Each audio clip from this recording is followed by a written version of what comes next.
Abrogation refers to Allah's practice of canceling certain verses in the Quran and providing better verses. But this is a strange practice since the Quran is supposedly Allah's eternal speech. Why would some parts of Allah's eternal speech be worse than other parts? In response to my recent video about the abrogation of Surah 2, verse 256, there is no compulsion in religion, a Muslim commented, "I'm Muslim. I always hated the idea of abrogated verses in the Quran, and why would God contradict himself? I don't believe in abrogated verses. But I noticed a tune of hate in you. I hope you seek the truth, not loyalty to your ideas.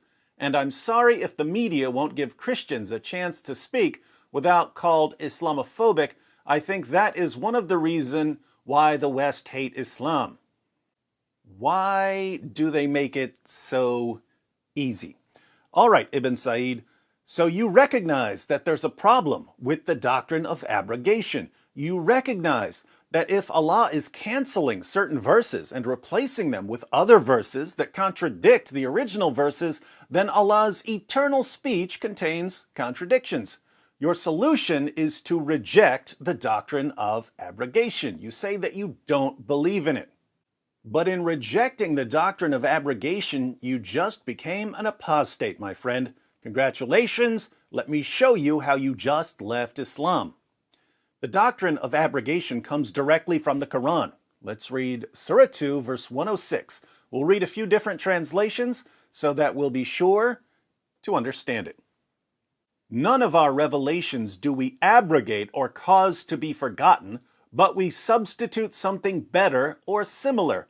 Knowest thou not that God hath power over all things?"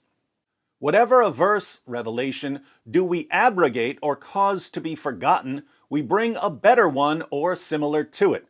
Know you not that Allah is able to do all things? Whatever communications we abrogate or cause to be forgotten, we bring one better than it or like it. Do you not know that Allah has power over all things? And for whatever verse we abrogate or cast into oblivion, we bring a better or the like of it. Knowest thou not that God is powerful over everything? Whatever verse we may annul or cause thee to forget, we will bring a better one than it or one like it. Dost thou not know that God is mighty over all? Whatever verses we cancel or cause thee to forget, we bring a better or its like. Knowest thou not that God hath power over all things? So Allah abrogates or cancels certain verses and replaces them with similar verses or better verses. Ibn Said, you've already said that you hate the doctrine of abrogation, which is somewhat ironic since you later accuse me of hate. But the only one hating abrogation here is you, Ibn Said. I absolutely love it because it helps me expose the Quran. All we have to do is look at the historical background of Surah 2, verse 106. We find the historical background in Al-Wahid's Asbab al-Nuzul. Nothing of our revelation, even a single verse, do we abrogate or cause to be forgotten, but we bring in place one better or the like thereof. Surah 2, verse 106. The commentators of the Quran said, "The idolaters said, do you not see that Muhammad commands his companions with something and then forbids them from the same and commands them to the exact opposite? One day he says something and the following day he retracts it. The Quran is nothing but the speech of Muhammad who has invented it.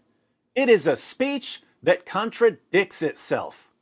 Allah, exalted is He, therefore revealed this verse. And when we put a revelation in place of another, Surah 16, verse 101, and also nothing of our revelation, even a single verse, do we abrogate or cause to be forgotten, but we bring in place one better or the like thereof." So the pagans noticed that Muhammad kept contradicting himself. He would walk out one day and tell his followers, Allah commands you to do X. Then he would walk out the next day and tell them, Allah commands you not to do X. The pagans mocked him for this. They said, there's no way this is the eternal speech of Allah. It doesn't make any sense for Allah's eternal speech to contradict itself like this. This is nothing but the speech of Muhammad, who has invented it. And Allah responded by revealing that when he abrogates a verse, he brings something similar or something even better, which does absolutely nothing to answer the objection. His eternal speech still contains contradictions. Notice, Ibn Sa'id, you agree with the pagans on this one. I agree with the pagans on this one. They were right.